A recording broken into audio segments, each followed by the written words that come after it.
शफी जान साहब, ये जो मोहब्बत बढ़ाने की बात की है, आपको वो बार बार कह रहे हैं कि आप लोग बिहेव कर रहे हैं तो चीजें बेहतर हो रही हैं, तो मजीद बिहेव करें, चीजें मजीद बेहतर हो जाएंगी। और उसके साथ साथ ये जो जुनैद अकबर साहब की ऑडियो आई है, वो ये कह रहे हैं कि दरबारियों को आप लोग मौका देते हैं, दरबारी खड़े होते हैं, वो मीठी मीठी बातें करते हैं, जो लोग सही बात करना चाहते हैं उनको कोई मौका नहीं मिल रहा पार्लियामेंट के अंदर। तो ये क्या मामला है?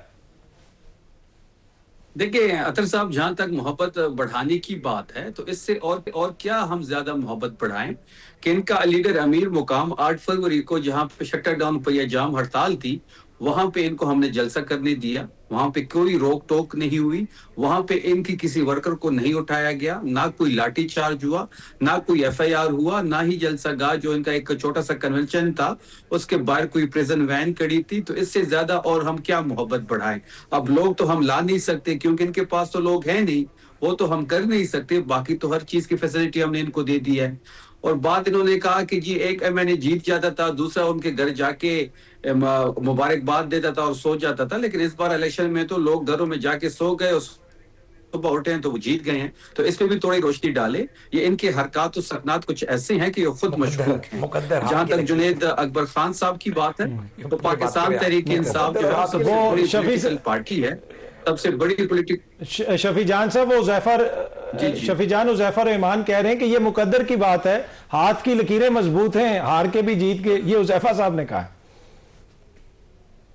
नहीं, ये मुकद्दर की लकीरों की बात नहीं है, ये फॉर्म 47 की बात है।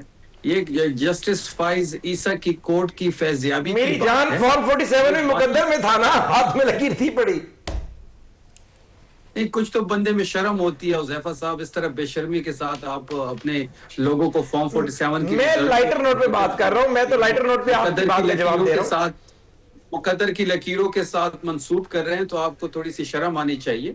आप नेशनल मीडिया पे बैठ के किस किस्म का नैरेटिव। इस पे एक शेर सुना दूं आपको, अगर इजाजत दें तो। आप एक शेर है, बिल्कुल मुकद्दर की लकीरों पर एक शेर है, अगर आप इजाजत दें सुना दूं। तहरीक इंसाफ के मुतालिक है कि मेरे हाथों की लकीरों में एक ऐप छुपा है मोहसिन, मैं जिस फॉर्म 45 को चू लूं वो मेरा नहीं रहता। जी सुना आपने शफी साहब जी, कंटिन्यू प्लीज। नहीं, ये शेर आप अपने नवाज शरीफ साहब को सुनाए जो यस्मीन राशिद से हारा हुआ है, और अपनी सीएम मरियम नवाज को सुनाए जो महर शराफत से हारी हुई हैं। बाकी आपकी लीडर 17 सीटों की आपकी पार्टी है, जो आपको बाकी सीट्स मिले हैं ये उनको सुनाएं। और जहां तक बात जुनैद अकबर खान साहब की है, जुनैद अकबर खान साहब हमारा फखर है, हमारी दीरीना वर्कर हैं, खैबर पख्तूनख्वा के वो सदर हैं। तहरीक इंसाफ सबसे बड़ी पॉलिटिकल पार्टी है। देखिए इसमें अतर साहब एक और चीज, ये यहाँ पे इनका नून लीग का पोजीशन लीडर है खैबर पख्तूनख्वा हाउस में, और हमारा स्पीकर से हमेशा यही झगड़ा रहता है कि आप अपोजिशन को ज्यादा टाइम देते हैं और हमें कम टाइम देते हैं। लेकिन इसके बरक्स जो जुल्म जो फसतियत नेशनल असम्बली में कौमी असम्बली का स्पीकर कर रहा है कि वो अपोजिशन को बोलने ही नहीं देता। अगर बोलने देता है तो कुछ लोगों को बोलने देता है। जो कल की उनकी वॉइस थी जुनैद अकबर खान साहब की, ये उसके मुतल्लिक थी। वो ये कह रहे हैं कि मुझे 1 साल में फ्लोर नहीं मिला। शायद खटक साहब कह रहे हैं कि बजट के बाद से मुझे फ्लोर नहीं मिला। तो ये वो ज्यादती है जो कौमी असम्बली का स्पीकर कर रहा है, क्योंकि ये तो भर्ती हुए हैं, इनको तो भर्ती किया गया है, इनको तो स्क्रिप्ट मिलता है। उस स्क्रिप्ट के मुताबिक शायद ये लिखा हो कि शायद खटक साहब को और आपने जुनैद अकबर खान साहब को फ्लोर नहीं देना, तो फ्लोर की वजह से वो एक वॉइस उसकी सर्कुलेट हो रही है। जुनैद अकबर खान हमारा फखर है, हमारे दरीने वर्कर हैं, वो पाकिस्तान तहरीक इंसाफ के आगाज वाले दिन, शुरू वाले दिनों का इमरान खान साहब का साथी है। पहले तो जरा ये बताइएगा कि जो सलमान सफदर साहब की मुलाकात हुई आज इमरान खान साहब से, उसके बाद माफ कीजिएगा, आपको कुछ पता चला उनकी सेहत के हवाले से? कोई अपडेट वगैरह आप लोगों को दी गई? बिल्कुल, आज सलमान सफदर साहब की मुलाकात हुई है। सुप्रीम कोर्ट ने ही उनको इजाजत दी है और वो फ्रेंड ऑफ कोर्ट मतलब चीफ जस्टिस के नुमाइंदे बन के वहां पे उन्होंने मुलाकात की है। मुलाकात 2.5 घंटे तक जारी रही है। सलमान सफदर साहब जब जेल से बाहर आए उन्होंने मीडिया से तो गुफ्तगू नहीं की, क्योंकि वो कर नहीं सकते थे। वो जाके अब कोर्ट में रिपोर्ट जमा करेंगे और उसके बाद इस पे गुफ्तगू होगी। अब इस हमारी तो सलमान से तो मेरा जाती कोई राब्ता नहीं हुआ। और जहां तक सेहत की बात है तो अभी मरियम रियाज भट्टू साहब का भी एक ट्वीट आया हुआ है उनके हवाले से, और अलीमा खानम साहिबा ने भी मीडिया से गुफ्तगू की है। तो सेहत के बारे में अभी कंफर्म हम कुछ नहीं कह सकते, क्योंकि सलमान सफदर साहब जब रिपोर्ट जमा करेंगे उसके बाद ही वो मीडिया से गुफ्तगू करेंगे। ٹھیک. اچھا, آج پشاور میں ایک بڑا امپورٹنٹ اجلاس ہوا شفیع, آپ کچھ بتا سکتے ہیں کہ کس ماحول میں یہ اجلاس ہوا, کیا کچھ وہاں پہ بات چیت ہوئی, کیا کوئی تلخی کم ہوئی ہے آپ لوگوں کی وفاق کے ساتھ؟ محسن نقوی صاحب بھی آئے ہوئے تھے, کیا محسن نقوی صاحب سے کوئی ون آن ون بات چیت ہوئی وزیر اعلیٰ کی, کیا معاملات وہاں پہ طے ہوئے؟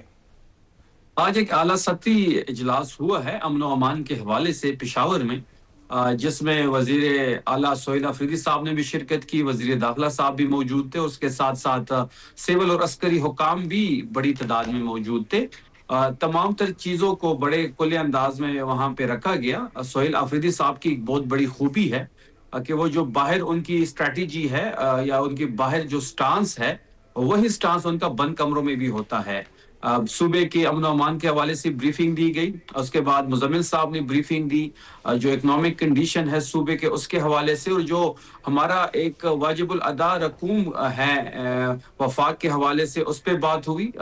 مرج ایریا پہ جو فنڈز لگ رہے ہیں اس پہ بات ہوئی, وفاق جو مرج ایریا کے لیے فنڈز نہیں دے رہے اس پہ بات ہوئی, اور جہاں تک دہشت گردی کی بات ہے جو جاری لہر ہے, کیونکہ امن و امان کی سب سے بڑا چیلنج جو اس وقت صوبائی حکومت کو ہے وہ امن و امان کی ابتر صورتحال ہے, اس پہ کافی بریف گفتگو ہوئی. سہیل آفریدی صاحب نے اپنا سٹانس بڑا کھل کے رکھا اور وہی بات ہوئی کہ ہم کسی بند کمروں کے فیصلوں کو مسلط نہیں ہونے دیں گے. اس کے ساتھ ساتھ نیشنل پالیسی کی بات ہوئی کہ وفاقی حکومت بیٹھے, صوبائی حکومت بیٹھتی ہے, اس کے ساتھ ساتھ سیکورٹی ایجنسیز بیٹھے اور ایک نیشنل پالیسی بناتے ہیں, نئی ٹی او آر سیٹ کرتے ہیں, اور ان ٹی او آر سیٹ کرنے کے بعد انہیں ٹی او آر کے مطابق کوئی کاروائی ہو.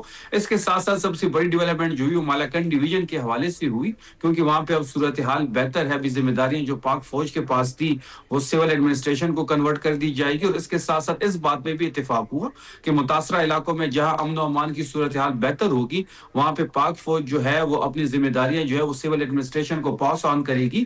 تو یہ بہت بڑی ڈیولپمنٹ ہے. اس کے ساتھ ساتھ پی ایس ایل کے میچز تاریخ میں پہلی دفعہ پشاور میں ہوں گے, روڈ شو ہوگا, تو یہ ساری چیزیں بڑی کھل کے وہاں پہ بات چیت ہوئی. اکنامک کنڈیشن کی بھی اور دہشت گردی کی لحاظ سے بھی سہیل آفریدی صاحب نے بڑا کھل کے اپنا موقف ان کے سامنے رکھا. جو سٹانس ہمارا ڈے 1 سے ہے وہی سٹانس اس بند کمرے میں رکھا گیا. جی شفیع جان صاحب, یہ جس طرح ابھی حذیفہ رحمان صاحب بتا رہے تھے کہ خان صاحب بھی بیہیو کر رہے ہیں, سہیل آفریدی صاحب بھی بیہیو کر رہے ہیں, ملاقاتیں بھی ہو رہی ہیں, تو کیا کوئی پس پردہ کوئی بات چیت چل رہی ہے؟ کیونکہ ایک طرف اطلاعات آ رہی ہیں کہ آپ لوگوں نے کوئی کنٹینر تیار کر لیا ہے, تو یہ کنٹینر پہ چڑھنا ہے یا کوئی ڈیل ہو رہی ہے؟ معاملات کس طرف جا رہے ہیں؟ دیکھیں ادر صاحب جو بیہیو کی بات کر رہے ہیں, یہ اگر آپ ایک دوسرے اینگل سے دیکھیں تو بیہیو انہوں نے شروع کر دیا ہے. بیہیو یہ کرنے لگے ہیں, یہ ہمارے پچ پہ آ کے کھیلنے لگے ہیں. جو ہمارا بیانیہ تھا اس کو یہ انڈورس کر رہے ہیں, تو یہ ہمارے اوپر یہ بات نہ تھوپے, اصل میں بیہیو یہ کرنا شروع کر دیے ہیں. پہلی بات. دوسری بات, انہوں نے سلمان صفدر صاحب کی بات کی کہ سلمان صفدر صاحب کوئی میڈیا سے بات نہیں کریں گے. حذیفہ صاحب مجھ سے زیادہ شاید پڑھے لکھے بھی ہوں اور ان کو لا کا بھی زیادہ پتا ہوگا کہ وہ جو فرینڈ آف کورٹ ہوتا ہے وہ پہلے جائیں گے, وہ جا کے وہاں پہ رپورٹ جمع کریں گے, اس کے بعد ہی وہ کوئی میڈیا سے بات چیت کریں گے. جہاں تک عمران خان صاحب کی صحت کی بات ہے, انہوں نے کہا کہ یہ ان کا ایک بیانیہ تھا وہ زمین بوس ہو گیا. اگر اس بیانیے میں دم نہیں تھا تو آپ پہلے دن ہی ہماری ملاقات کروا دیتے.